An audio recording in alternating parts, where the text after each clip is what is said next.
எந்த முருகல் கோயிலுக்கும் அத்வானி வந்தது கிடையாது, வாஜ்பாய் வந்தது கிடையாது.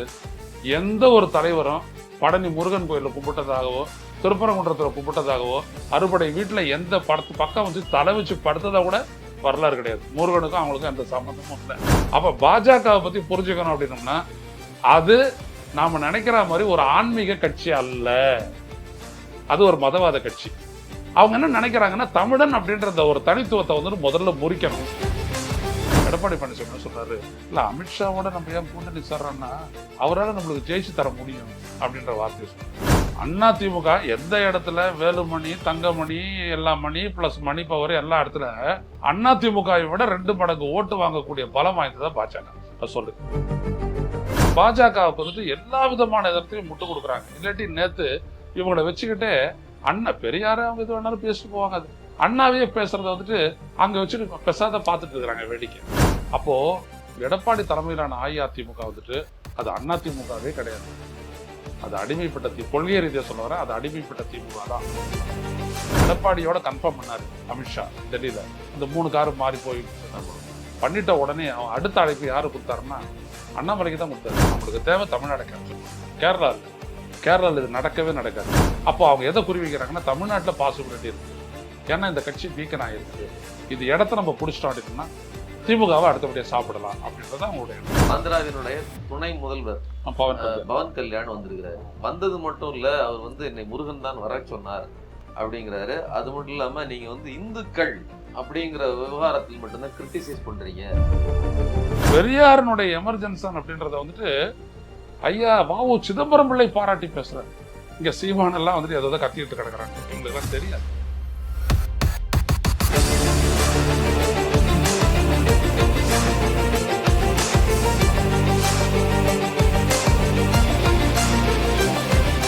ஸ்பார்க் மீடியா நேயர்களுக்கு வணக்கம். இந்து முன்னணி நடத்திய முருக பக்தர்கள் மாநாடு மதுரையில் நடந்திருக்கிறது. பல்வேறு நிகழ்ச்சிகள் அதில் அரங்கேறி இருக்கிறது. அது பற்றி நம்மோடு உரையாடுவதற்கு மூத்த பத்திரிகையாளர் திரு ஐயநாதன் அவர்கள் கலந்திருக்கிறார். வணக்கம். வணக்கம். முருகன் மாநாடு, முருக பக்தர்கள் மாநாடு, இப்ப இதுல வந்து பல்வேறு தீர்மானங்கள் நிறைவேற்றி இருக்கிறார்கள். 6 தீர்மானங்கள். அதுல வந்து குறிப்பா வந்து இந்த மாநாடு வந்து பக்திக்காக இருக்க வேண்டும், இதுல வந்து அரசியல் எதுவும் பேசக்கூடாது அப்படிங்கிற நிபந்தனையோடு தான் அனுமதி கொடுக்கப்பட்டுச்சு. ஆனா 6 தீர்மானங்களிலேயுமே அரசியல் தான். பெஹல்காம் தாக்குதலுக்கு எதிராக மோடி சிறப்பாக செய்துவிட்டார், அவருக்கு வாழ்த்துக்கள்ல இருந்து இந்து சமய அறநிலையத்துறையை இந்து கோயில்களில் இருந்து அப்புறப்படுத்தியாக வேண்டும் வரை பல்வேறு தீர்மானங்கள் நிறைவேற்றிருக்காங்க. இதை பத்தி நீங்க என்ன நினைக்கிறீங்க? ஆமா, அந்த தீர்மானமே இவங்க நடத்துறது அரசியல் மாநாடு தான், இவங்களுடைய குறி 2026 தான் அப்படின்றது வெளிப்படுத்திருச்சு. கடைசி தீர்மானத்தை நீங்க பாருங்களேன், இந்துக்களாக நாம் திரள வேண்டும், தேர்தலில் இந்துக்களாக நாம் திரள வேண்டும். இதுதாங்க பாரதிய ஜனதா கட்சியினுடைய பிரைமரி அப்ஜெக்டிவ். அவங்களுக்கு என்ன அப்படின்னம்னா, இன்னைக்கு தமிழன் அப்படின்ற ஒரு எண்ணத்தோடு நம்ம வாடுறோம் இல்லைங்களா, இந்து அப்படின்ற ஒரு எண்ணத்துக்கு வந்தோம் அப்படின்னம்னா நமக்கான கட்சி பிஜேபி தான். ஸோ இதுதான் அவங்களுடைய ஃபார்முலா. இதை வந்துட்டு முதல்ல யாருக்கு சொல்றது அப்படின்னம்னா, ஜெயலலிதா கிட்ட வந்துட்டு 1998 அந்த பீரியட்ல வந்துட்டு, ஆமா அதுக்கு முன்னாடியே அத்வானிங்க வந்த போது ஜெயலலிதா சொல்றாரு, try to create a Hindu vote பேங்க்ன்றாரு. ஏன்னா திமுக தான் உங்களுக்கு எதிரி. திமுக வந்துட்டு நாத்திகம், கடவுள் மறுப்பு அப்படி நிற்குது. நீ ஹிந்து ஓட் பேங்க், நீங்க வந்துட்டு ஹிந்து அப்படின்ற ஒரு அதில் ஜெயலலிதாக்கும் கொஞ்சம் ஆசை வந்து என்ன பண்றாங்க, அதனால தான் வந்துட்டு இந்த பலியிடல் அது இது மத மாற்றத்துக்கு எதிரான சட்டம் இப்படிலாம் கொண்டு வராங்க. ஆனால் அது தமிழ்நாட்டில் எடுபடலைன்னு தெரிஞ்சுட்ட உடனே தான் மீண்டும் அந்த தவறு செய்யவே மாட்டேன்னு சொல்லிட்டு அவங்க மாறுறாங்க. அது மெயினான காரணம் இதுதான். அப்போவே அந்த இந்து ஓட் பேங்க் அப்படின்றத வந்துட்டு அவங்களுடைய மண்டையில் திணிச்சது யாருன்னா அத்வானி. அதனால தான் அந்த ஷிலன்யா பூஜைன்னு சொல்லக்கூடிய அந்த அடிப்படை ராமர் கோயில் கட்டுவதற்கான அந்த பூமி பூஜைக்கு வந்துட்டு இங்கேருந்து செங்கல் போச்சு. ராமர் பிறந்த இடத்துல வந்துட்டு ராமருக்கு கோயில் கட்டலன்னா வேற எங்க எடுத்துட்டு போயிட்டு அரபு நாடுகள்லையா கட்டுறது அப்படிலாம் ஜெயலலிதா பேசுனாங்க. அந்த அளவுக்கு போனாங்க எக்ஸ்ட்ரீமா. போனவங்க அதே ஸ்பீட்ல திரும்பி வந்துட்டாங்க. ஏன்னா தமிழ்நாடு அதை ஏற்கவில்லை. 2004 ஏற்பட்ட அந்த படுதோல்வி அப்படின்றதெல்லாம் வந்துட்டு அவங்களுக்கு வந்துட்டு ரொம்ப பெரிய சங்கடத்தை ஏற்படுத்துச்சு. அப்போ அவங்களுடைய முயற்சி என்னன்னா, முதல்ல இவங்களை வந்துட்டு இந்துக்கள் அப்படின்னு ஆக்கணும், சிந்திக்க வைக்கணும். தமிழர்களை இந்துக்கள்னு சிந்திக்க வச்சிட்டோம்னா போதும் அப்படின்றதான். மற்றபடி வேற எதுவுமே கிடையாது. இங்க முருகனை பத்தி இவங்களுக்கு எந்த அக்கறையும் கிடையாது. எந்த முருகல் கோயிலுக்கும் அத்வானி வந்தது கிடையாது, வாஜ்பாய் வந்தது கிடையாது. எந்த ஒரு தலைவரும் பழனி முருகன் கோயிலில் கும்பிட்டதாகவோ, திருப்பரங்குன்றத்தில் கும்பிட்டதாகவோ, அறுபடை வீட்டில் எந்த பக்கம் வச்சு தலை வச்சு படுத்ததா கூட வரலாறு கிடையாது. முருகனுக்கும் அவங்களுக்கும் எந்த சம்மந்தமும் இல்லை. எந்த கோயிலுக்கும், கபாலீஸ்வரர் கோயிலுக்கு போனது கிடையாது. இவர் தான் மோடி வந்துட்ட உடனே ராமேஸ்வரம் போனார். இங்கே வந்துட்டு பார்த்தீங்கன்னா திருச்சி பக்கத்தில் இருக்கு இல்லையா, திருவரங்கம், அங்கே போனார். ஸ்ரீரங்கத்துக்கு போனார். மற்றபடி வேற எந்த தலைவருமே போனதில்லை. அவங்க பார்த்தீங்க அப்படின்னோம்னா அந்த விடயத்தில் இங்கே அத்வானி வந்துட்டு இங்கே வந்தார் அப்படின்னோம்னா காஞ்சி மடத்துக்கு தான் போவாரே ஒழிய காஞ்சியிலேயே இருக்கக்கூடிய காஞ்சி காமாட்சி அம்மன் கோயிலுக்கு போனது கிடையாது. வரதராஜ பெருமாள் கோயிலுக்கு போனது கிடையாது. அரங்கநாதன் கோயிலுக்கு போயிட்டு கும்பிட்டது கிடையாது. ஆனால் அங்கே போவாங்க அவங்க. இப்படித்தான். அப்போ பாஜகவை பற்றி புரிஞ்சுக்கணும் அப்படின்னோம்னா அது நாம் நினைக்கிற மாதிரி ஒரு ஆன்மீக கட்சி அல்ல. அது ஒரு மதவாத கட்சி. அவங்க என்ன நினைக்கிறாங்கன்னா தமிழன் அப்படின்ற ஒரு தனித்துவத்தை வந்துட்டு முதல்ல முறிக்கணும். இப்போ கேரளாவில் என்ன பிரச்சனை? தி திங்க் அஸ் மலையாளி. தமிழ்நாட்டில் என்ன பிரச்சனை? நாம நம்மள தமிழர்னு சிந்திக்கிறோம். இதுதான் அவங்களுக்கு மிகப்பெரிய ஒரு பிரச்சனை. மராட்டியத்தில் இந்த பிரச்சனை இல்லை, புரியுதுங்களா? ஒரிசால இந்த பிரச்சனை இல்லை, ஆந்திராவில் கூட இந்த பிரச்சனை இல்லை. தமிழ்நாடு, கேரளா இந்த 2 இடங்கள்ல மட்டும்தான் இந்த பிரச்சனையே இருக்கு. அப்போ இந்த தமிழ்நாட்டில் வின் பண்ணணும் அப்படின்னோம்னா அவங்களுக்கு என்னன்னா தமிழ்நாடு யாரையெல்லாம் சிலாகித்து பேசுது, அது முத்துராமலிங்க தேவரை பேசுது குடி, அம்பேத்கரை பேசுது குடி, முருகனை பேசுது அவங்க, இப்படிதான் அவங்க வராங்க, வேற ஒண்ணுமே இல்லை. அப்போ இது பாத்தீங்க அப்படின்னா மேம்போக்க ஐடியாலஜிக்கல். இது ஐடியாலஜிக்கல். அந்த ஐடியாலஜின் படிதான் இந்து முன்னணி முதல்ல இந்த தமிழ்நாட்டில் என்ன பண்ணாங்கன்னா மராட்டியத்தில் வந்துட்டு எப்படி அந்த பிள்ளையார் விழா கொண்டாடி கலவரத்தெல்லாம் ஏற்படுத்தி நிறைய பேர் செத்துருக்குறாங்க. அதே மாதிரி இங்கே பிள்ளையார் ஊர்வலத்தை கண்டக்ட் பண்ணணும்ட்டு பிள்ளையார் ஊர்வலம் வந்துட்டு எப்போதுமே நீங்கள் பார்த்தீங்க அப்படின்னா ஆர்எஸ்எஸ்னுடைய ஊர்வல அரசியல் அப்படின்றது ஆர்எஸ்எஸ் தொடங்குறதுக்கு முன்னாடியே ஹெட்கேவார் அதை பண்ணுறாரு. இது நிறைய பேருக்கு தெரியாது. ஹெட்கேவார் என்ன சொல்கிறாருன்னா இந்த மாதிரி ஒரு ஊர்வலம் நடத்தும் போது தான் ஏற்படக்கூடிய கலவரத்தின் மூலம் ஹிந்து கன்சாலிடேஷன் ஏற்படும்ன்றார். அந்த மாதிரி ஒன்று பண்ணுறாரு நாக்பூரில், அது பலன் அளிக்குது. ஸோ மூஞ்சே கிட்ட அவர் என்ன சொல்கிறாரு அப்படின்னோம்னா நாம் இதைத்தான் நம்மளுடைய இயக்கத்தினுடைய அடிப்படையாக வைக்கணும் அப்படின்னு சொல்கிறாரு. அதுக்கப்புறம் தான் 24 ஆர்எஸ்எஸ் உருவாகுது. அப்போ இவங்க என்ன பண்ணுறாங்கன்னா இங்கே வந்துட்டு அதே பிள்ளையார் ஊர்வலத்தை கொண்டு வராங்க 80களில் 90களில் கொண்டாந்து. அது பார்த்தீங்க அப்படின்னோம்னா அங்கே பிக் ஸ்ட்ரீட்டில் ஆரம்பிக்கும், எல்லாரும் அங்கே கொண்டாட சொல்லி அதை அப்படியே நேராக கொண்டாந்துட்டு ஐசோஸ் மாஸ்கில் அங்கே வந்துட்டு ரொம்ப நேரம் போட்டு டிவியில் போட்டு அடிப்பாங்க. அவங்க அந்த 6 கால தொழுகை இருக்கு இல்லையா, அதுக்கு நடுவில் வந்துட்டு அவங்க அந்த போடுவாங்க பாத்து, அதுக்கு நடுவில் இவங்க வந்துட்டு கார் மாதிரி கத்துறது ஒரே சவுண்டு.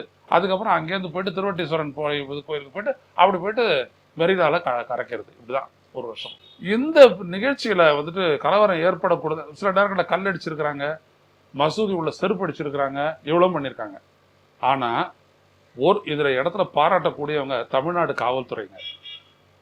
இந்த 30-35 ஆண்டுகளும் ஒரு கலவரமும் வெடிக்காம, ஒருத்தனுக்கு கூட ஒரு சிராய்ப்பு ஏற்படாம ஐசோஸ் பகுதியை கம்ப்ளீட்டா கார்டன் ஆஃப் பண்ணி காப்பாத்தினது தமிழ்நாடு காவல்துறை தான்.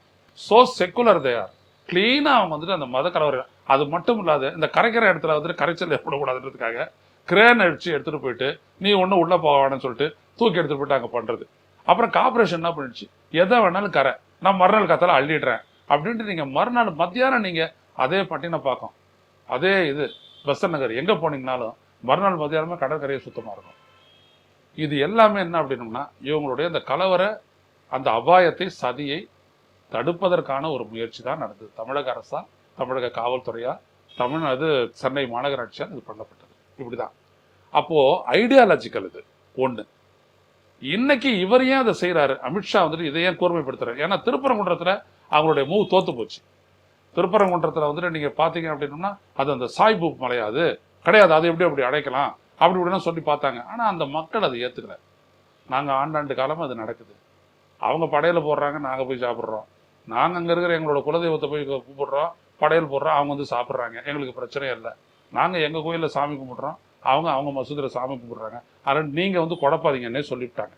எல்லா டிவியும் அதை பேட்டி எடுத்தாங்க, அடிபட்டு போச்சு. ஆனா அமித்ஷா என்ன சொல்றாருன்னா that is the last grip, இதுல நம்ம ஜெயிக்கல அப்படின்னோம்னா மறந்துடலாம் தமிழ்நாடு அப்படின்ற அளவுக்கு அவர் சொன்னதுதான் இவ்வளவு பெரிய ஒரு ஏற்பாட்டுக்கான காரணம். பெரிய அளவுக்கான செலவு. அதை ஏன் அவர் செய்கிறார் அப்படின்னம்னா, இவங்க வந்துட்டு தேர்தலை வந்துட்டு 2 விதமாக கையாளுறாங்க. ஒன்று கூட்டணி, கூட்டணியின் மூலமாக வாக்கு சதவீதத்தை அதிகப்படுத்திக்கலாம். இன்னொன்று தேர்தல் ஆணையத்தையும் இவிஎம்மும் வச்சுட்டு ஓட்டு டிரான்ஸ்ஃபர் பண்ணி ஜெயிக்கிறது. இதில் தான் வந்துட்டு அவங்களுக்கு ஒரு சர்டைன் அமௌண்ட் ஆஃப் பர்சன்டேஜ் தேவைப்படுது. இப்போ பாஜகவுக்கு அவங்களுடைய கணக்குப்படி 11.4, அதிமுக 19.4, 2 பேரும் சேர்த்திங்கனாலும் 30%. இது பழங்கணக்கு. ஒன்றாச்சுன்னா என்ன ஆகுது அப்படின்றதெல்லாம் அப்போ இருக்க பிரச்சனை. இதோட இவங்களுக்கு இன்னொரு ஆள் தேவை. அதனால தான் அவங்க 2 பேருமே விஜயை குறி வைக்கிறாங்க.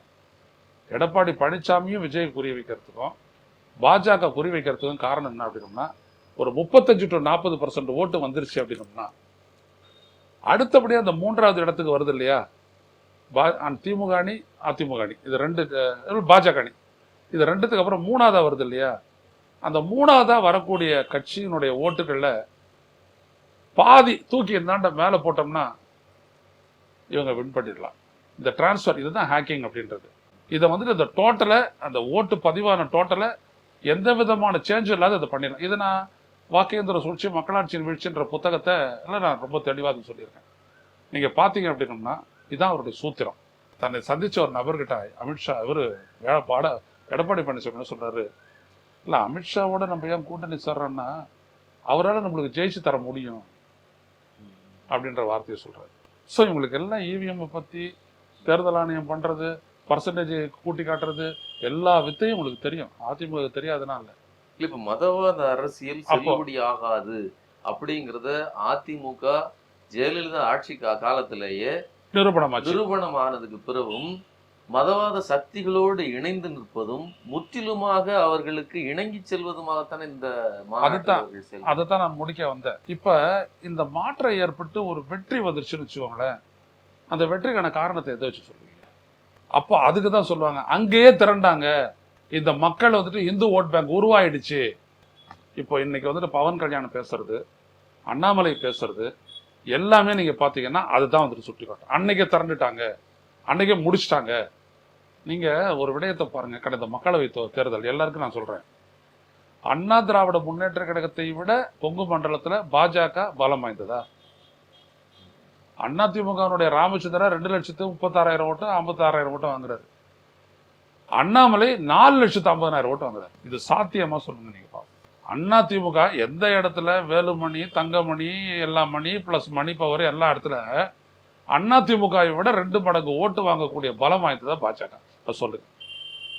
மற்ற இடங்கள்ல 13 இடங்கள்ல டெபாசிட் எடுக்கிறாங்க. 22 இடங்கள்ல போட்டிட்டு 13 இடங்கள்ல டெபாசிட் எடுக்கிறாங்க பாஜக. இது எப்படி சாத்தியமாச்சு? ஸோ அவங்களுக்கான வேலையை அவங்க செஞ்சிருவாங்க. ஆனா அதை நியாயப்படுத்துறதுக்கான நிகழ்வுகள் வேணும். அதனால தான் மோடி இங்கே வரும்போது என்ன சொல்றாரு, போதைப் பொருள், சட்டம் ஒழுங்கு, பெண்களுக்கான பாதுகாப்பு இல்லை, டாஸ்மாக் ஊழல் வரைக்கும் அவங்க பேசுறதுக்கான காரணமே அவங்களுக்கு தெரியும் எதையுமே நிரூபிக்க முடியாதுன்ட்டு.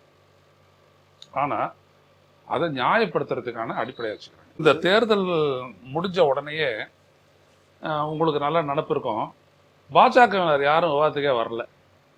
முதற்கட்ட தேர்தல் தமிழ்நாட்டில் முடிஞ்சதுக்கு அப்புறம் நீங்க பார்த்தீங்கன்னா எந்த பாஜகவினரும் வரல. ஏன்னா அவங்க ஓட்டு போட்ட உடனே தெரிஞ்சிருச்சு. அதுக்கப்புறம் தான் மோடி ராஜஸ்தான்ல கண்டபடி பேசுறாரு, உங்களுடைய தாலியை கூட பறிச்சிருவாங்க முஸ்லீம்களுக்காக அப்படிலாம் சொல்லி பேச ஆரம்பிச்சு கடுமையாக பேச ஆரம்பிக்கிறாரு. முதற்கட்ட தேர்தலே அந்த அளவுக்கு Tamil Nadu, Kerala, first phase of Karnataka எல்லாத்தையும் இறந்து போச்சு. யாருமே வரல. கொஞ்ச நாள் கழிச்சு ஒருத்தர் வந்தார், ரொம்ப முக்கியமானவர். அவர் இந்த ரஜினிக்கு பின்னாடி இருந்த அரசியலுக்கெல்லாம் அவர் துணை நின்றவர். அவர் சொல்றாரு, we don't win. நாங்கள் வந்துட்டு கிட்டத்தட்ட 200 crores மேலே நாங்கள் செலவு பண்ணிட்டோம். அதாவது அண்ணாமலை ஒரு தலைவராக அந்த முயற்சி எங்களுக்கு தமிழ்நாட்டில் ஜெயிக்கல. அதே நேரத்தில் எங்களுக்கு பூத்து கமிட்டியே இல்லை, நாங்கள் எப்படி ஜெயிக்க முடியும்? என்னுடைய டாக்டர் வேற ஒரு இடத்துக்கு போயிட்டா அப்படின்றத நான் ஓட்டு போட்ட பூத்தில் சொல்றதுக்கு எனக்கு வந்துட்டு ஒரு ஏஜென்ட் இல்லை, நாங்கள் எப்படி ஜெயிக்க முடியும் அப்படின்ற. நல்லா நீங்கள் கவனிங்க, 11.4% ஓட்டு வாங்குற இவங்களுடைய கட்சியினுடைய முக்கியஸ்தர் சொல்றாரு, மக்களவை தேர்தல் தானே, அதில் அவர் சொல்றாரு எங்களுக்கு பூத் ஏஜென்ட் இல்லைன்னு. ஆனால் 22 லட்சம் ஓட்டை வாங்கின, 6% ஓட்டு வாங்கின 2019 வாங்கின அம்மா மக்கள் முன்னேற்ற கழகத்துக்கு தமிழ்நாட்டில் இருக்கக்கூடிய 234 தொகுதியில் இருக்கக்கூடிய அனைத்து பூத்துலையும் ஆள் இருந்தான். ஆனா சற்றப்ப 2000 பூத்துல அவங்களுக்கு ஒரு ஓட்டு கூட பதிவாகல. இப்ப இந்த வித்தியாசம் தெரியுதுங்களா? பூத் ஏஜென்ட்டே இல்லை இவங்களுக்கு. இவங்க 11% வாங்கிட்டாங்களாம். ஒரு இடத்துலையும் பூத் ஏஜென்ட் இருக்கிற கட்சி 6% ஓட்டு வாங்கின கட்சியில ஓட்டே விடலையாம். இதாங்க இப்போ இதையெல்லாம் வைங்க. இதுதான் இந்த சூத்திரம். இதைத்தான் எடப்பாடி பழனிசாமி நம்புறாரு. ஸ்டாலினுக்கு எதிராக, திமுக கூட்டணிக்கு எதிராக அதிமுக ஒரு பலம் வாய்ந்த கட்சி அன்னைக்கு இல்லை. ஸோ வேற வழி இல்லை, போயிட்டு விடுறாங்க. அவ்வளவுதான். இந்த பார்கெயின்ல வந்துட்டு ஆரம்பத்துல இருந்தே அவர் அண்ணாமலை வந்துட்டு இந்த பர்சன்டேஜ் கணக்கு சொன்னது காரணம் இந்த சீட்டு பார்கெயின் தான். நீ 20%க்கு அவ்வளவுன்னா 11%க்கு எனக்கு உரியதை கொடு. நீ 130 அப்படின்னா எனக்கு 100. இதுல தான் அவங்க நிக்க போறாங்க.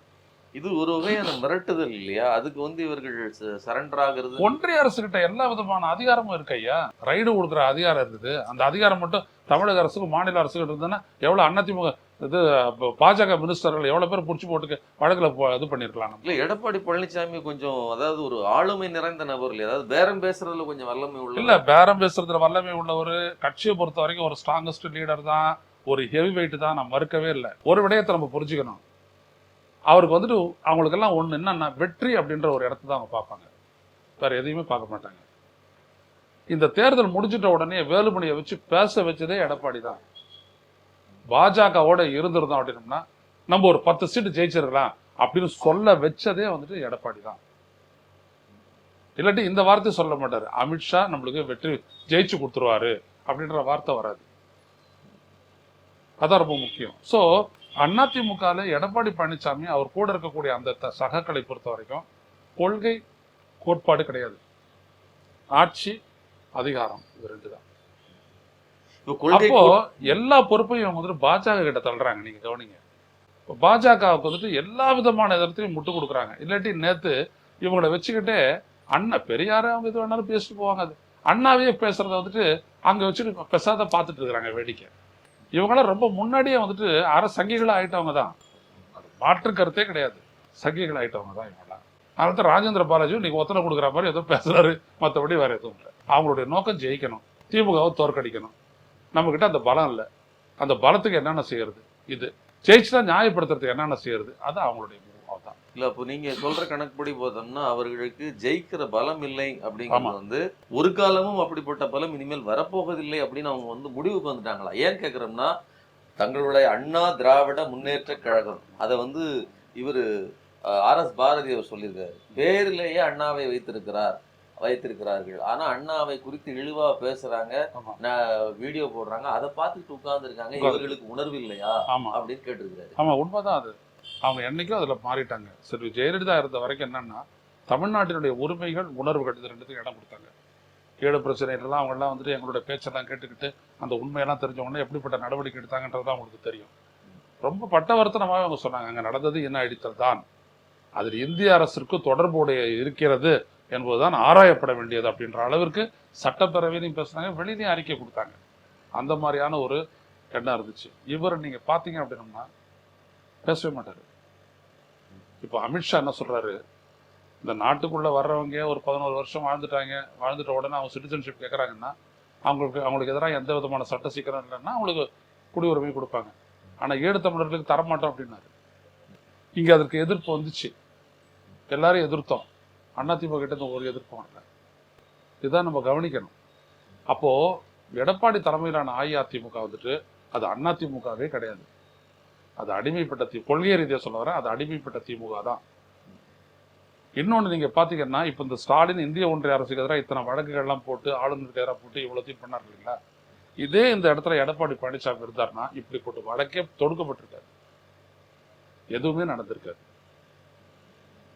அந்த மாதிரி ஒரு எது ஜெயலலிதாவோ அதுக்கு நேர் எதிரான ஒரு தலைமை தான் வந்துட்டு எடப்பாடி பழனிசாமி. ஸோ அவங்களுக்கு அது கையாளுறதுக்கு ஈஸி. அது பாஜகவுக்கு அதான் அவங்க பண்றாங்க. பாஜகனுடைய நோக்கம் என்ன, இந்த தேர்தலை பொறுத்த வரைக்கும் நிறைய சீட்டை வாங்கணும். அவங்க எடப்பாடியோட கன்ஃபார்ம் பண்ணாரு அமித்ஷா டெல்லியில, அந்த 3 காரு மாறி போய் பண்ணிட்ட உடனே அவன் அடுத்த அழைப்பு யாரு கொடுத்தாருன்னா அண்ணாமலைக்கு தான் கொடுத்தாரு. என்ன சொன்னாருன்னா, நம்முடைய ப்ராஸ்பெக்டிவ் கான்ஸ்டிடியூன்சி லிஸ்டோட நீ வா, மக்களவை தேர்தலில் நடந்த அந்த வாக்குப்பதிவு நிலவரத்தின்படி நம்மளுடைய ப்ராஸ்பெக்ட்ஸ் எங்கெல்லாம் ஜாஸ்தின்றது சொல்லு. அது எப்படி அப்படின்னோம்னா, நீ வாங்கின ஓட்டு, நம்ம வாங்கின ஓட்டு, அதிமுக வாங்கின ஓட்டு, இது ரெண்டுத்தையும் போட்டான் அதில் எப்படி எதிலெல்லாம் ஜெயிக்கிறோம் அப்படின்ற லிஸ்டோட வாங்கிட்டு சொல்லிட்டாங்க. ஸோ இதுதான் அந்த வந்துட்டு பிகி பேக்கி. அதாவது எப்படி வந்துட்டு ஜெயலலிதா பாமகவை பயன்படுத்துகிறாங்களோ, பாமக வெற்றி பெறக்கூடிய தொகுதியெல்லாம் ஜெயலலிதா எடுத்துக்கிட்டாங்க, அது பக்கத்து தொகுதியெல்லாம் பாமக கொடுத்தாங்க. 2001 அவங்கள ஆட்சியை கைப்பற்றும் போது அவங்களுடைய நோக்கம் இதுதான். நான் கூட சொன்னேன், தெற்குலே தேவர் வடக்கிலே வன்னியர், ஜெயலலிதாவின் வெற்றி ஃபார்முலான்னு எழுதினேன். அந்த அளவுக்கு அவங்க பண்ணாங்க. அப்போ கூட இவர் என்ன சொன்னாருன்னா, ராமதாஸ் 23 சீட்டை ஒன்று கொடுத்தாங்க, 23 சீட்டு தான் கொடுத்துருக்குறேன், இவ்வளோதான் முடியும் அப்படின்னா. அப்படி சொல்லாதீங்கம்மா, 23 எம்எல்ஏவை கொடுத்துருக்கிறீங்கன்னு சொல்லுங்கன்னே சொன்னார் அவர். பத்திரிகையாளர்கள்ட்ட பேசும்போது இப்படியே சொன்னார் அவர். அப்போ இதே தான், எங்கெல்லாம் அதிமுக ஜெயிக்குமோ அந்த இடத்துலலாம் வந்துட்டு இவங்க நிற்பாங்க. இவங்களுடைய ஓட்டு, அதிமுக ஓட்டு இவங்க ஜெயிக்கிறதுக்கு. ஸோ இதுதான் அமித்ஷானுடைய கணக்கு. அதிகமான இடங்களை ஜெயிச்சதுக்கு பிற்பாடு அதுக்கப்புறம் மராட்டியத்தில் பண்ணதை இங்கே பண்ணலாம், மத்திய பிரதேசத்தில் பண்ணதை இவங்க பண்ணலாம், இன்னொரு கட்சியை உடைக்கலாம், சீட்டை எடுக்கலாம், ஆட்சியை பிடிக்கலாம். அவங்களுக்கு தேவை தமிழ்நாட்டை கேப்சர் பண்ணணும். கேரளாவில் இது நடக்கவே நடக்காது. தமிழ்நாட்டை விட கேரளாவில் இவங்க வலிமையாக தான் இருக்கிறாங்க. 11% வரைக்கும் ஓட்டு இருக்குதாங்க. ஆனாலும் கேரளாவில் ஏன் செய்ய முடியாது அப்படின்னோம்னா, அங்கே வந்துட்டு 90% ஓட்டு வந்துட்டு காங்கிரஸ், கம்யூனிஸ்ட் இந்த 2 அலையன்ஸுக்கு போயிடுது. இவங்களுடைய இது 13 வரைக்கும் போயிட்டு மறுபடியும் இறங்கிடுச்சு. இப்போ ஒருத்தர் ஜெயிச்சார், திருச்சூரில் மட்டும் அவர் ஜெயிச்சார், மோகன்லால் தவிர வேறு யாரும் ஜெயிக்கல, முடியல. அப்போ அவங்க எதை குறி வைக்கிறாங்கன்னா, தமிழ்நாட்டில் பாசிபிலிட்டி இருக்குது, ஏன்னா இந்த கட்சி வீக்கன் ஆகிருக்குது, இது இடத்த நம்ம பிடிச்சிட்டோம் அப்படின்னோம்னா திமுகவை அடுத்தபடியாக சாப்பிடலாம் அப்படின்றது அவங்களோட எண்ணம். ஸோ அந்த திட்டம் தான் இன்னைக்கு தமிழ்நாட்டில் பாஜக அவனுடைய வேகமான நடத்திய காரணம். நான் கேட்குறேங்க, பாஜகவில் இன்னைக்கு தமிழ்நாட்டில் தனிச்சு நின்று ஒரு சட்டப்பேரவை தொகுதியை ஜெயிக்க முடியுமா சொல்லுங்க? ஜெயிக்கவே முடியாது. ஏன்னா பாஜக தமிழ்நாட்டுக்கு செஞ்சது என்ன? தமிழ்நாடு அல்லல் படும் போது என்ன உதவி பண்ணாங்க, இந்த வெள்ளமெல்லாம் வரது போது என்ன செஞ்சாங்க, என்ன பேசுனாங்க, எல்லாம் தமிழ்நாட்டு மக்கள்கிட்ட இருக்கு. அப்போ என்ன இங்க முக்கியம் அப்படின்னோம்னா, அவங்களுக்கு என்ன தேவை அப்படின்னோம்னா, ஒரு வலிமையான கட்சி வேணும். 2 கட்சி, பாமகவையும் அவங்க எடுக்க பார்க்குறாங்க. அதில் தான் அவர் ரொம்ப தூரத்தில் இருந்துட்டு விடமாட்டேன்ற மாதிரி ராமதாஸ் நிற்கிறாரு. அன்புமணி இவங்களோட பக்கம் தான். ஸோ அவர் பார்த்தீங்கன்னா டெய்லி திமுக அட்டாக், அதில் அவர் ஈடுபடுறாரு. ஸோ அப்போ இந்த 2 கட்சியும் வந்துருச்சு அப்படின்னோம்னா, அதுக்கு பிறகு எல்லா ஃபார்முலாவும் முடிச்சுட்டு இது எல்லாமே இந்த ஷீட் ஷேரிங்கில் தாங்க அவங்களுக்கு இருக்கு. நீங்க சொல்றது மாதிரி அந்த மாதிரியான ஒரு திட்டங்கள் வந்ததுன்னா, அதுக்கப்புறம் நீங்க சொல்ற இவிஎம் மோசடி இதெல்லாம் வந்து அரங்கேற்றினால் அது ஒரு மேட்ச் பிக்சிங் மாதிரி ஆயிருமே. அது வந்து திட்டமிட்ட ஒரு வச்சு. ஐயா, கண்ணுக்கு தெரிஞ்சதுதான் மராட்டியத்துல நடந்துச்சு. மராட்டியத்துல என்ன நடந்துச்சு, என்ன ராஜீவ்காந்தி குரல் கொடுக்கறதுன்னா, 5 ஆண்டு காலத்துல 31 லட்சம் பேர் சேர்ந்துருக்கிறான். ஆனா கடைசி 5 மாசத்துல மட்டும் 36 லட்சம் பேர் சேர்ந்துருக்கிறான். 72 லட்சம் ஓட்டு புதுசா வந்திருக்குது. அவ்வளவுதான். பாஜக மட்டும் 149 இடங்கள்ல நின்று 132 இடங்கள்ல ஜெயிக்கிறான். அங்க பெரும்பான்மைக்கு தேவையே 145 இடம் தான். அவனுடைய கூட்டணி கட்சியெல்லாம் நோவேர், எல்லாத்தையும் மாட்டான். மக்களவை தேர்தலில் அங்க நடந்த 47 தொகுதி, 47 தொகுதியில் 47 தொகுதியில் நடந்துச்சு. 30 தொகுதியில் பாஜக கூட்டணி தோத்துச்சு. காங்கிரஸ், சிவசேனா, தேசியவாத காங்கிரஸ் கட்சி இவங்க தான் ஜெயிச்சு போனாங்க, ரைட்டுங்களா? ஆனா அப்படியே சட்டப்பேரவை தேர்தலில் எல்லாம் மாறி 240 சீட்டுங்க வந்துட்டு இவங்க ஜெயிச்சாங்க. அதுல 132 இடம் வந்துட்டு பாஜக. யோசிச்சு பாருங்க எப்படி செய்றாங்க. எவ்வளவோ சொல்லி பார்த்துட்டாரு அவரு, ஒன்றும் நடக்கல. வெளி மாநிலத்தினுடைய கார்டை வச்சு இங்க வந்துட்டு பதிவு பண்ணியிருக்கிறாங்கன்னா சொல்லி சொன்னார் அவர். எதையுமே தேர்தல் ஆணையம் வந்துட்டு பதில் சொல்லவே இல்லை, ஸ்க்ரூட்டினைஸ்க்கே எடுக்கல. அப்ப அங்கேயே பண்ண முடியும் அப்படின்னோம்னா ஏன் தமிழ்நாட்டில் பண்ண முடியாது அவங்களுக்கு? ஆனா தமிழ்நாட்டில் பண்றதுக்கு they need to have a justification. தமிழ்நாட்டில் ஒரு ஷிஃப்ட் நடந்திருக்குது. அங்க என்ன சொன்னாங்க தெரியுங்களா? அங்க சொன்னது என்ன தெரியுமா? நாங்க வந்துட்டு 1500 ரூபான்றத 2000. அந்த 2000 ரூபா அப்படின்னு சொன்னதுதான் 2 கோடி பெண்கள் வாக்குகளை மாத்தி விட்டது அப்படின்னாங்க. உள்ளபடியே பாஜக அவனுடைய ஓட்டு பர்சன்டேஜ் சிக்னிஃபிகண்டா முன்னேறவே இல்லை, இன்க்ரீஸ் ஆகவே இல்லை. 0.58% தான் இன்க்ரீஸ் ஆயிருக்கு. ஆனா சீட்ல கவனிங்க, 149, 132, ஆல்மோஸ்ட் 90% சக்சஸ் இருக்கு. நாளைக்கு இவங்க 2 பேரும் கழட்டி விட்டுறலாம். 10 சுயேட்சை வந்தான்னா தேசியவாத காங்கிரஸும் வேணாம், சிவசேனா அதுவும் வேணாம், தூக்கி போட்டு இவங்க மட்டுமே ஆட்சி அமைச்சிடலாம். எந்த அளவுக்கு வந்தாங்க பாருங்க. ஸோ இங்கே என்ன பிரச்சனை ஸ்டாலின் கிட்ட அப்படின்னோம்னா, ஜெயலலிதா கிட்ட இருந்த ஒரு பெரிய ஓட்டு பேங்க் இருக்கு இல்லைங்களா, ஆடு மாடு கோழி ஃபேனு வெட் கிரைண்டரு லேப்டாப்பு செருப்பு சைக்கிளு இதெல்லாம் கொடுத்து அம்மான்ற பேருக்கு வந்தாங்க இல்லையா, அந்த ஓட்டு பேங்க் ரூரல் ஓட்டு பேங்க் 40% ஓட்டு பேங்கை இவர் 1000 ரூபாய் மாதத்துக்கு, படிக்க போனீங்கன்னா 1000 ரூபாய், காத்தால பிள்ளை அனுப்புனீங்கன்னா சாப்பாடு மருத்துவம், அதுக்கப்புறம் உனக்கான இது அது இலவச பேருந்து பயணம் அப்படி சொல்லிட்டு அந்த 40% இவர் எடுத்துக்கிட்டார். இப்போ இதை மறுபடியும் தாங்க கையில் கொண்டு வர்றதுக்கு அந்த லீடர்ஷிப் குவாலிட்டி எடப்பாடி பழனிசாமி கிட்ட இல்லை. ஸோ அதனால அவர் என்ன பண்றாருன்னா, அமித்ஷா செய்யட்டும், நம்ம பார்த்துக்கலாம். அது மொத்தமா அவர்கள்ட்ட ஒப்படைச்ச மாதிரி சிலர்லாம் சொல்றாங்க, எல்லாவற்றையும் ஒப்படைச்சிட்டாங்க. சிலர்லாம் சொல்றாங்க இந்த மாதிரி இவங்க மாறுவாங்க, கடைசி நேரத்தில் விட்டுருவாரு எடப்பாடி பழனிசாமி. கட்டாயம் செய்யவே மாட்டாருங்க. ஏன்னா 29 வரைக்கும் பிஜேபின்றது அவங்களுக்கு நல்லா தெரியும். அவர் மாட்டிக்க மாட்டார். ஏன்னா எடப்பாடி பையன் மாதிரி தான் வேலுமணி எல்லாருமே இருக்கிறாங்க, உள்ளே இருக்கிறாங்க. அதனால் லிஸ்ட் அவங்ககிட்ட இருக்குது, இவங்ககிட்ட இருக்குது, ஸ்டாலின் கிட்டே இருக்குது. அதனால் அது வேற ஒன்றும் பிரச்சனை கிடையாது. அதனால் அதெல்லாம் எதுவுமே பண்ண மாட்டாங்க.